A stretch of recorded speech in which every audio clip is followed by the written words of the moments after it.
Just imagine for a second that you are a T-Rex. Kind of weird, but go with it. Everything is scared of you, even in a land of giants. You take down giant crested three-horned herbivores that would scare the shit out of any other predator, and yet that's what you eat for lunch.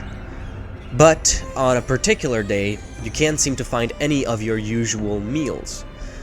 You keep on wandering in the ancient Cretaceous forests, and you find yourself face to face with a living tank. You're starving. You have no choice but to try and take this thing down. You start running towards it as fast as you can, but it just stands there, unfazed. And as you start to make the killing blow, you realize why. You just ran into the greatest defense the natural world has ever seen. After you realize your bite did nothing, this armored menace swings a giant club at the end of its tail, breaking your leg and leaving you helpless. You just messed with the dinosaur that's... This thing is the Ankylosaurus, possibly the dinosaur with the most aura in the world.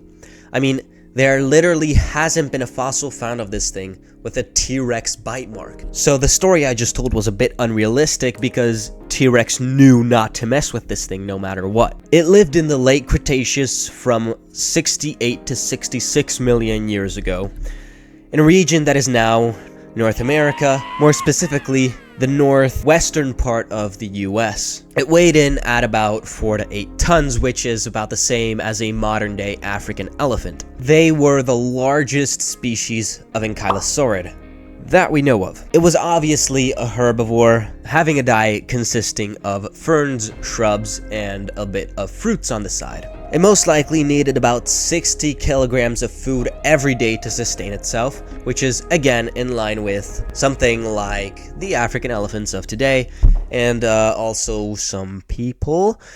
But let's move on to the most famous part of this animal, its armor.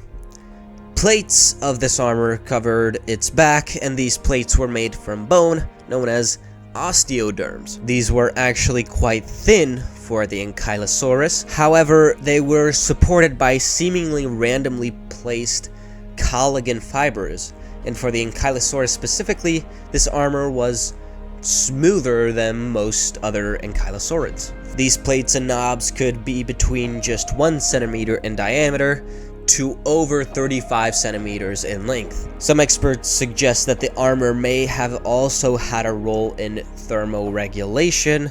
Now for its other big feature, the tail club. This was the Ankylosaurus's main offensive weapon, and it was one of the most effective weapons the insane mind of Mother Nature has ever conjured up. Or it might not have actually been that effective, who knows. I'm just trying to make it sound cool. This club was made up of multiple osteoderms. The largest club ever found was 57 centimeters wide. Now that is a lot of girth. The last 7 vertebrae of its tail were the handle of the club, you could say. But this also made these vertebrae immobile.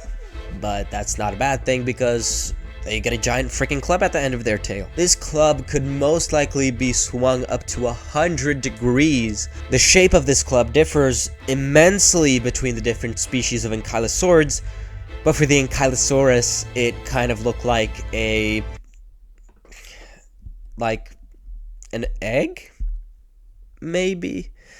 Anyways, a little more interesting speculation about these guys is that they might have actually been really good diggers with their 2 front limbs, which might also lead to another big speculation, which is that they might have also added roots to their diet of shrubs and mangoes and bananas and I don't know what kind of fruits grew 68 million years ago. Now these guys were some of the last non-avian dinosaurs alive, obviously going extinct when something so enormous hit the earth that not even its massive armor could stop it. However, defenses similar to the Ankylosauruses have been cultivated since in nature, like in the now extinct Glyptodons and the still extant armadillos.